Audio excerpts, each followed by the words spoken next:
ఓం సాయిరామ్. సమర్థ సద్గురు సాయినాథ్ మహారాజ్కి జై. సాయి భక్తులందరికీ నమస్కారం అండి. మన బాబా గారి దయ వల్ల మనందరం బాగుండాలి, సంతోషంగా ఉండాలి అని చెప్పి మనస్ఫూర్తిగా కోరుకుంటూ ఈరోజు వీడియో స్టార్ట్ చేస్తున్నాను ఫ్రెండ్స్. ఇక ఈరోజు వీడియోలో మనం చూడబోయేది ఏంటి అంటే, తల్లి కావాలనే నీ మీద కుళ్ళుతో నీకు చెడు చెయ్యాలని చెడు ఉద్దేశంతో నీ గుమ్మానికి కట్టు కట్టించారమ్మా, కట్టు వేయించారు. ఆ కట్టు వేయించడం వలన ఏది కూడా నీ దాకా రాకూడదని చెప్పి అనుకున్న పనులన్నీ కూడా ఆగిపోవాలి, నీ జీవితం ఎదగకూడదు అని చెప్పి నువ్వు ఉన్న చోట నుంచి కింది స్థాయికి పడిపోవాలి అని నిన్ను అన్ని విధాలుగా కూడా కిందకి పడదొక్కాలి అనే ఉద్దేశంతోనే నీ గుమ్మానికి కట్టు వేయించారు తల్లి. ఏది కూడా నీ గుమ్మంలోకి ప్రవేశించకూడదు అన్న ఉద్దేశంతో ఇదంతా కూడా చేయిస్తున్నారు. ఇప్పటికైనా నువ్వు జాగ్రత్తగా పడకపోతే కష్టాలు తప్పవమ్మా. అవును బిడ్డ, నీ సాయిని నేను హెచ్చరిస్తున్నాను కాబట్టి ఈ సందేశం నువ్వు విని తీరాల్సిందే బిడ్డ. ఈ సందేశం నువ్వు వింటేనే కదా నీకు ఏ విధంగా వాళ్ళు చేస్తున్నారు అన్నది నీకు తెలుస్తుంది. కాబట్టి తప్పకుండా నువ్వు వినాలి. నీ సాయి హెచ్చరికని నువ్వు వింటేనే, ఈ సాయి సందేశాన్ని నువ్వు వింటేనే నీ జీవితంలో ఏం జరగబోతుందో నువ్వు తెలుసుకునేది. కాబట్టి జాగ్రత్త పడి తెలుసుకోవాల్సిందే బిడ్డ అని చెప్పి బాబాగారు అయితే మన కోసం ఒక మంచి సందేశాన్ని తీసుకొచ్చేసారండి. ఆ సందేశం ఏంటి, ఆ సందేశం రూపంలో బాబాగారు మనతో ఏం చెప్పబోతున్నారో తెలుసుకునే ముందుగా మన ఛానల్ని ఫస్ట్ టైం చూస్తున్నట్లయితే ప్లీజ్ సబ్స్క్రైబ్ చేసుకోండి ఫ్రెండ్స్. వీడియో నచ్చితే కనుక లైక్ చేసి సపోర్ట్ చేయండి. ఇక వీడియోలోకి వెళ్ళబోయే ముందుగా ఒక్కసారి, ఎక్కడెక్కడో మీరు జ్యోతిష్యం చెప్పించుకొని తృప్తి చెందకుండా, మనశ్శాంతి అనేది లేకుండా, మీ సమస్య అనేది ప్రాబ్లంకి ఆ సొల్యూషన్ అనేది దొరక్క మీరు అసంతృప్తిగా బాధపడుతూ ఉన్నట్లయితే ఒక్కసారి మనకు బాగా తెలిసినటువంటి గురువుగారు శ్రీ షిరిడి సాయిబాబా ఆశీస్సులతో జ్యోతిష్యం చెప్తున్నారు గురూజీ సుబ్రహ్మణ్యం రాజు గారు. Contact number 9908224144. ఈ గురువుగారు నెంబర్ 1 వశీకరణ స్పెషలిస్ట్.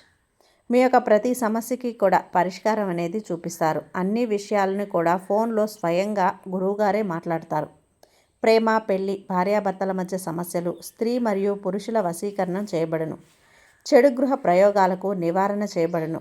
మీ యొక్క ఎటువంటి సమస్యనైనా సరే ఫోన్లోనే 24 గంటల్లో పరిష్కారం అనేది చూపిస్తారు. కాబట్టి నమ్మకంతో గురువుగారిని కాంటాక్ట్ అవ్వండి. మీరు ఎక్కడెక్కడో జ్యోతిష్యం చెప్పించుకొని అసంతృప్తి చెంది ఉంటే ఈ గురువు గారి దగ్గర ఒక్కసారి ఫోన్ చేసి మీ సమస్యకు పరిష్కారం అనేది తెలుసుకున్న తర్వాత మీ మనసు ప్రశాంతంగా ఉంటుంది.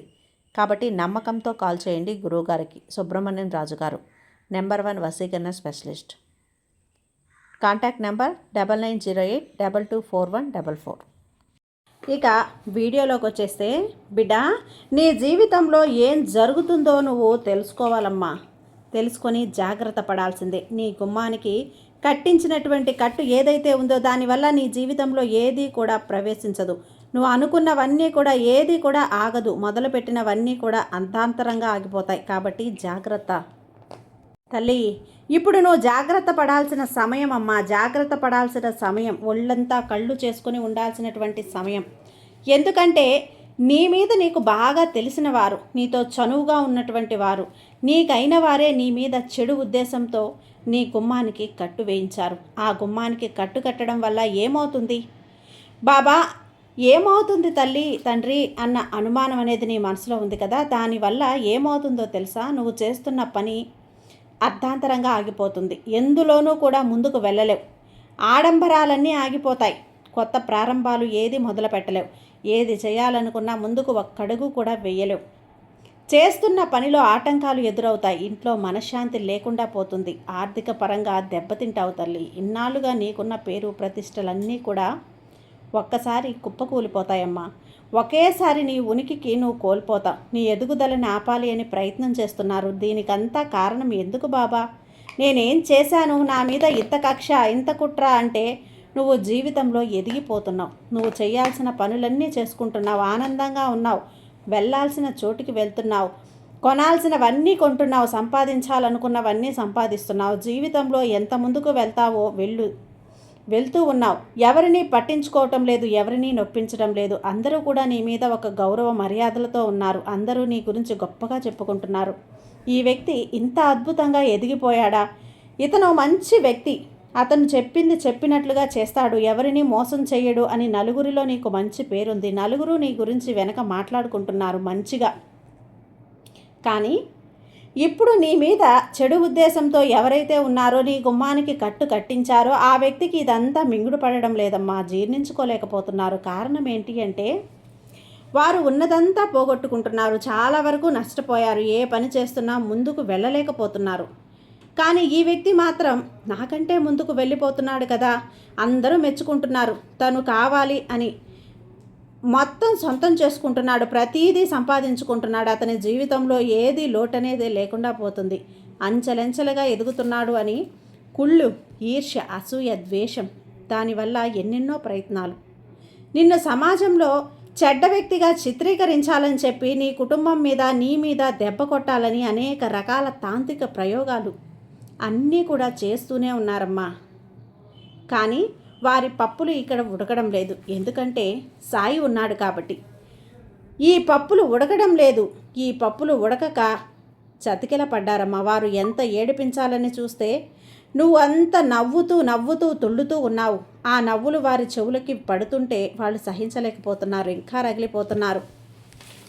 దానిలో నుంచి పుట్టుకొచ్చిందే ఇది, ఈ కుళ్ళు, ఈ ప్రక్రియ. కానీ వాళ్ళకు తెలియని విషయం ఏంటంటే తల్లి, నువ్వు ఎంతగానో నమ్మినటువంటి నీ సాయి, నువ్వు ఎంతగానో కొలిచి నిత్యం ఆరాధిస్తున్నటువంటి నీ సాయి ప్రతి నిమిషం ప్రతి క్షణం నీతోనే, నీలోనే, నీ చుట్టూనే ఉన్నాడు అన్న విషయం వాళ్ళకు తెలియటం లేదమ్మా. వాళ్లకు తెలియక వాళ్లకు వచ్చిన విద్యలన్నీ కూడా ప్రయోగిస్తున్నారు, వాళ్ళు ఆడవలసిన ఆటలన్నీ కూడా ఆడుతున్నారు. కానీ ఈ సాయి ముందు అవన్నీ కూడా చెల్లుతాయా తల్లి? హనుమంతుని ముందు కుప్పిగంతులు అన్నట్లుగా ఈ సాయి ముందు వారి తాంత్రిక విద్యలు ఏవైనా సరే, వారి ఆటపాటలైనా సాగుతాయా? నా బిడ్డ దాకా అవి రాణిస్తానా చెప్పు? వారు ఎప్పటికప్పుడు కూడా చేస్తున్నటువంటి ఈ తాంత్రిక విద్యలు కానీ, కుళ్ళు కానీ, కుట్రలు కానీ, కుతంత్రాలు కానీ, వారి చెడు చూపు ఏదైతే ఉందో అది కూడా, వారి ఏడుపులు కానీ నీకు తాకకుండా ప్రతి నిమిషం కూడా పటాపంచులు చేస్తూనే ఉన్నాను. నీ తండ్రి నీతో ఉండి, నీ చుట్టూ ఉండి, నీలో ఉండి ఈ విషయాలు వారికి తెలియక తెగ ప్రయత్నాలు చేస్తున్నారు, కింద మీద పడుతున్నారు. మేము ఇన్ని ప్రయత్నాలు చేస్తున్నామే తనని చెడగొట్టాలని చెప్పి, తనని పతనం చేయాలని, తనని నాశనం చేయాలని, కానీ నా మీద ఏవీ ఫలించడం లేదు. తను ఇంతకు ముందు కంటే కూడా చాలా అంచెలంచెలుగా దినాభివృద్ధి పొందుతూ ఉన్నాడు, ఇంకా ముందుకు వెళ్తూనే ఉన్నాడు. మా ప్రయత్నాలు రవ్వంత కూడా ఫలించడం లేదు. ఎలాగైనా ఈ వ్యక్తిని కిందికి లాగాలి అని శత విధాలుగా ప్రయత్నిస్తున్నారు. అది వారి తరం కాదు బిడ్డ. నీ సాయి వారి ఆటలన్నీ కూడా తిప్పి కొట్టేస్తున్నాడు. కానీ వారికి అర్థం కాని విషయం ఏంటి అంటే, ఎంతసేపటికి కూడా నిన్ను పతనం చేయాలి, నీ ఎదుగుదలను ఆపాలి, నీకు కొత్తగా ప్రారంభాలు ఏవీ లేకుండా చేయాలి అనే ఒక ఆరంభం, ఏదీ లేకుండా చేయాలి, ఆగిపోవాలి అని చెప్పే తపనతో వారి గురించి వాళ్ళు ఆలోచించుకోవడం లేదు. నిజానికి వారి పరిస్థితి ఎలా ఉంది అంటే, ఇప్పుడు నువ్వు ఉన్న పరిస్థితి కంటే కూడా చాలా తల్లి, నిన్ను కిందకి దించేసి ఎక్కడైనా సరే నిన్ను అగాధంలో నిలబెట్టేయాలని చూస్తున్నారు, అక్కడ తొక్కేయాలని చూశారు. ఆ స్థితికి వాళ్ళు జారిపోయారు, పడిపోయారు. కానీ వారి స్థితి ఎలా ఉంది అని వారిని వారు గుర్తించే స్థాయి నుంచి వారు ఎప్పుడూ కూడా పక్కకు వెళ్ళిపోయారు తల్లి. ఎప్పటికీ కూడా నీ మీద ఏడుపులు, తను ఏది కొంటున్నాడా, ఏది చేస్తున్నాడు, ఏదులు మొదలు పెట్టాడు, ముందుకు వెళ్ళిపోతున్నాడు, కుటుంబంలో సంతోషంగా ఉన్నాడు, మంచి పేరు తెచ్చుకున్నాడు, ఎలాగైనా పతనం చేయాలి, మనసులో ఇదే తిరుగుతోంది. వాళ్ళ గురించి వాళ్లకు ధ్యాసే లేకుండా పోయింది. వాళ్ళ పతనం అయిపోతున్నారా, దిగజారిపోతున్నారా, కూరుకుపోతున్నారా అన్న విషయం కూడా మర్చిపోయాడు. కానీ వారు ఒక్కరోజు పశ్చాత్తాపడతారు బిడ్డ, అది దగ్గరలోనే ఉంది ఆ రోజు. మరి ఇంత వాళ్ళకి ఎందుకు అంటే, ఎప్పుడైనా సరే ఒక వ్యక్తి చెడును కోరితే దాని పర్యవసానం ఎలా ఉంటుంది అనేది నేర్చుకోవాలి, తెలుసుకోవాలి. ఇంకా మళ్ళీ చాలా భవిష్యత్తులో అలాంటి ఆలోచన అనేదే రాకూడదమ్మా. వారి మనసులో అలాంటి తలంపే వాళ్ళలోకి రాకూడదు. అవన్నీ కూడా చెడు ఆలోచనలన్నీ కూడా వాళ్ళలో నశించిపోవాలి, చచ్చిపోవాలి అంటే ఈ మాత్రం శిక్ష వాళ్ళకు తప్పకుండా పడాలి బిడ్డ. శిక్ష పడితేనే కదా, అనుభవిస్తేనే అందులో నుంచి ఒక పాఠం, గుణపాఠం నేర్చుకొని రేపటి రోజున మళ్ళీ ఆ తప్పు జోలికి వెళ్ళరు, ఆ తప్పు చెయ్యరు. కాబట్టి అంత శిక్ష వాళ్ళు అనుభవిస్తున్నారమ్మా. అయితే వాళ్లకు అర్థం కాని విషయం ఏంటి అంటే, బిడ్డ మనం ఎదుటి వాళ్లకు ఏమిస్తే అదే మనకు తిరిగి వస్తుంది. అది వాళ్ళకి ఇంకా కూడా అర్థం కావటం లేదు. కానీ వాళ్ళు అనుభవిస్తున్నారు ఇప్పటికే. అయినా కూడా వాళ్ళకి ఇంకా అర్థం కాలేదు. ఆ అర్థమయ్యే రోజు అనేది దగ్గరలోనే ఉందమ్మా. ఆ రోజు ఎంత బాధపడినా కూడా, ఎంత గడిపిన కాలాన్ని కూడా మళ్ళీ ఆ సమయాన్ని కానీ ఏది కూడా వెనక్కి తీసుకురాలేరు కదా. అక్కడ వెనక్కి తిరిగి తీసుకుంటే వారి సమయం వృధా అవుతుంది కనిపిస్తుంది. వాళ్ళు మానసికంగా నలిగిపోయింది కనిపిస్తుంది. వారి చెడు ఆలోచనలు కనిపిస్తాయి. వారి చెడు ప్రవృత్తి కనిపిస్తుంది. అప్పుడు వారిని వారే అసహ్యించుకుంటారు. నేను ఇంత దిగజారిపోయానా, ఒక మనిషిని పతనం చేయటం కోసం ఇంత దిగజారిపోయి ప్రవర్తించానా అని ఆ రోజున కన్నీళ్లు పెట్టుకొని పశ్చాత్తాపడతారు. చూడు బిడ్డ, ఇది నిజమైన పశ్చాత్తాపం. ఆ పశ్చాత్తాపం గడపాలి అంటే తప్పదు తల్లి. ఇనుమును బాగా వేడి చేసి వంచితేనే కదా జరుగుతుంది. దానంతట అది వంగు అంటే వంగదు. ఇనుముని వంచాలి అంటే వేడి పెట్టాలి. బగబగా మండే నిప్పుల్లో, సలసలా కాగే నిప్పుల్లో కాల్చాలి. అది ఎర్రగా ఎరుపెక్కేదాకా కాల్చాలి. ఆ నొప్పిని, ఆ వేడిని తట్టుకోవాలి. అప్పుడు ఒక దెబ్బ వేయగానే అది ఎట్ట కావాలో అట్లా వంగిపోతుంది. చెప్పిన మాట వింటుంది. మనిషికి, ప్రతి ఒక్క మనిషికి కూడా అంతే తల్లి. తన తప్పును తెలుసుకోవాలి అన్నప్పుడు వేడి చేయాలి, పరీక్షలు పెట్టాలి, శిక్షించాలి. ఆ శిక్షలో నుంచి వాళ్ళు కాలి బయటికి, పునీతులై బయటికి రావాలి. వాళ్ళని వాళ్ళు మార్చుకోవాలి. అందుకే ఈరోజు వాళ్ళు ఆ శిక్ష అనుభవిస్తున్నారు. అనుభవించనివ్వు. ఎందుకంటే ఒకరికి చెడు చెయ్యవు, ఎవ్వరి హాని తలపెట్టవు. నీ పనేదో నువ్వు చూసుకుంటూ ఉంటావు. వారు అందరితో కూడా మంచి పేరు తెచ్చుకుంటున్నారు. అందరికీ దాన ధర్మాలు కూడా చేస్తున్నారు. ఇలాంటి బుద్ధులన్నీ వాళ్ళకు ఉన్నాయి తల్లి. కానీ నిజానికి నీకు తోచని ధర్మం నువ్వు చేస్తున్నావు. నీకు తోచిన దానం నువ్వు చేస్తున్నావు. కష్టంలో ఉన్న ప్రతి ఒక్కరిని ఆదుకుంటున్నావు. దైవం కోసం ఎంతో నీకు చేతనైనంత కష్టపడుతూ ఉంటావు, ఖర్చు పెడుతూ ఉంటావు. ఎవరిని కూడా కలలో కూడా బాధ పెట్టవు. అలాంటప్పుడు ఈ సాయికి ప్రియమైన బిడ్డగా మారిపోయావు బిడ్డ. కష్టాన్ని నమ్ముకుంటావు, నీ తెలివితేటలు నమ్ముకుంటావు, ఇతరుల మీద ఆధారపడతావు, ఇతరుల చెడు కోరవు, వారిని నాశనం చేయాలని కలలో కూడా ఊహించవు. నీతో పాటుగా కుదిరితే నలుగురిని ఎగదీసుకొందామా, పైకి లైఫ్లోకి తీసుకొద్దామా అన్న ఆలోచన నీది. నీతో పాటు వారికి కూడా ముందుకి నడిపిద్దామా అన్న ఆలోచన నీది. అలాంటప్పుడు ఈ సాయికి ప్రియమైన బిడ్డవి కాకుండా ఎలా ఉండగలవు చెప్పు తల్లి.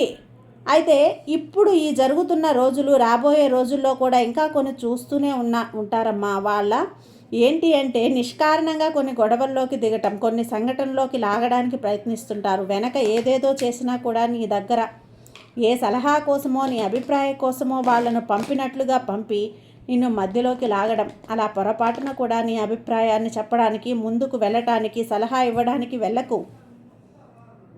ఎవరో ఏదో గొడవలు పడుతున్నారు కదా, ఏదో చేస్తున్నారు, మీ అభిప్రాయం కోరి ఒక్కొక్కసారి వస్తారు. నిన్ను చిక్కుల్లో పడేసి ప్రయత్నం కూడా జరుగుతుంది. అలాగే మధ్యవర్తిత్వం చేయడానికి కూడా నిన్ను రెచ్చగొడతారు. అలాగైనా నీకు చెడ్డ పేరు తెచ్చిపెట్టాలని అలాంటి వారి జోలికి అస్సలు వెళ్ళొద్దు. ఇప్పుడు కనుక నువ్వు ఈ రాబోయే రోజుల్లో ఈ జాగ్రత్తలు తప్పకుండా తీసుకోవాలి తల్లి. నీకు ఆరంభం అన్నది లేకుండా చేయాలని చూస్తున్నారు. అంటే కొత్తగా ఇల్లు కట్టాలనుకుంటున్నావు, కొత్తగా వ్యాపారం మొదలు పెట్టాలనుకుంటున్నావు, కొత్తగా భూమి కొనాలి అనుకుంటున్నావు, కొత్తగా ఒక కారు కొనాలి అనుకుంటున్నావు. ఇలా ఏదో ఒక పని మొదలు పెట్టావు. ఆ పనిలో కూడా ఆరంభం అన్నది ఉండకూడదు. ఎక్కడికి అక్కడ ఆగిపోవాలి, నిన్ను వెనక్కి లాగేయాలి, ముందుకు సాగనీయకూడదని వాళ్ళు చేస్తున్న ప్రయత్నాలు ఇన్ని కావమ్మా. వారి ఏడుపులు, వారి కనుదృష్టి, వారి చిరుదృష్టి అంతా కూడా నీ గుమ్మం మీద పడేలాగే చేస్తున్నారు. నీ గుమ్మానికి కట్టేలాగా చేస్తున్నారు. ఒక్కసారి నీ గుమ్మం మీద, నీ ఇంటి మీద ఇలాంటి నరదృష్టి, కనుదృష్టి, చెడు దృష్టి సోకింది అంటే, జనాల ఏడుపులు పడ్డాయి అంటే కష్టాలు పడతావు. ఎందుకంటే నరుడి దృష్టికి నాపరాయైనా పగులుతుంది అనే సామెత విన్నావు కదా బిడ్డ. అది గనుక పడ్డాయి అంటే ఇక ఇప్పటిలాగా నువ్వు ఉండలేవు. కాబట్టి జాగ్రత్త. నువ్వు ఎంత సంపాదిస్తున్నావు, ఎలా ఉంటున్నావు అన్నది ఎవరితోనూ చెప్పకు. నీ సొంత విషయాలు చెప్పకు, సంపాదన విషయాలు చెప్పకు, నీ జీవితంలో ఏం జరగబోతుందో చెప్పకు, ఏం మొదలు పెట్టబోతున్నావో చెప్పకు, ఏం పని చేయబోతున్నావో చెప్పకు, ఎక్కడ ఎన్ని లాభాలు వస్తున్నాయో ఎవరితోనూ పంచుకోకు. ఎందుకంటే జనాల కనుదృష్టి, ఏడుపులు పడింది అంటే గనక ఒక అంతటితో నువ్వు ఆగిపోవాల్సి ఉంటుంది. నువ్వు ఆ తప్పు ఎప్పుడూ కూడా నువ్వు చేయకు. కానీ నీ సాయి ప్రతి నిమిషం నీతో ఉంటాడు. ఎంత ఉన్నా కూడా నీ జాగ్రత్త కూడా ఉండాలమ్మా. కొన్ని తప్పులు పొరపాట్లు నువ్వు కూడా చేయకూడదు. నువ్వు కూడా కొన్ని తెలుసుకుంటే అందరికీ ఇంతలా మరీ చెప్తున్నాను, జాగ్రత్త బిడ్డ. ఇకనైనా నువ్వు జాగ్రత్తగా ఉండాలని నీ బాబా ఇంతలా నీకు చెప్తున్నాను తల్లి. నీ సాయి తండ్రిగా నువ్వు నా బిడ్డగా నాకున్న బాధ్యతని, నాపై మోస్తున్న ఈ బాధ్యతని నా కర్తవ్యాన్ని నేను నిర్వర్తిస్తున్నాను బిడ్డ. నా బాధ్యతగా నేను తీసుకున్నాను కాబట్టి ఇవన్నీ కూడా చెప్పి నేను మంచి దారిలో ఉంచడానికి నీ తండ్రిగా నేను ప్రయత్నిస్తున్నాను. నీ బాబా మాట నువ్వు వింటావు కదా బిడ్డ. ఈ బాబా మాట విని ఈ బాబా మీద నమ్మకంతో ఉండమ్మా. నీ సాయి తండ్రి నీకు అంతా మంచి చేస్తాను. నా మీద నమ్మకంతో ఉండు చాలు. సర్వేజన సుఖినో భవంతు. జై సాయిరాం.